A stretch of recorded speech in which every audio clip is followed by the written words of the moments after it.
থেকে এখনো পর্যন্ত গ্রাম বাংলায় বেশি গ্রহণযোগ্যতা বাড়াবে। একটা সিনেমা আসলে সেখানে গেলে তার অনেকটা দেখার একটা আগ্রহ দেখা যায় না, আমি ওনার সিনেমাটা দেখবো বা ওনার একটা প্রজেক্ট এরকম একটা বিষয়।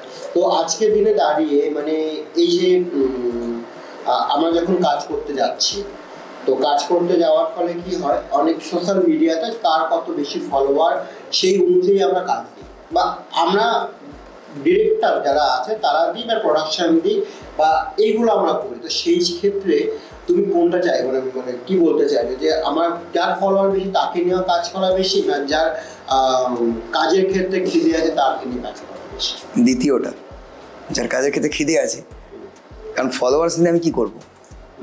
ফলোয়ার্স নিয়ে এটা হয় না যে আমি একটা প্রজেক্ট করলাম, সেই প্রজেক্টটা আমি কোনো একটা জায়গাতে আমি আপলোড করলাম বা রিলিজ করলাম, সেটার লোক বেশি পরিমাণে, সেটার দায়িত্ব তো প্রোডাকশনের। প্রোডাকশন তো একটা পয়সা লাগাচ্ছে, প্রমোশনেরও নিশ্চয়ই পয়সা আছে, পাবলিসিটিরও একটা পয়সা আছে। তো সেই পয়সাটা না হয় পাবলিসিটির জন্যই খরচা করলাম। তো আমি ভালো অ্যাক্টর অ্যাক্ট্রেসদেরকে নিয়ে কাজ করলে কি হয়, কাজটা তো ভালো হবে, অবশ্যই ভালো হবে। তো আমি কেন দাস এন্ড কোম্পানি, মনের কথা আমি শুনবো তোমার মুখ দিয়ে।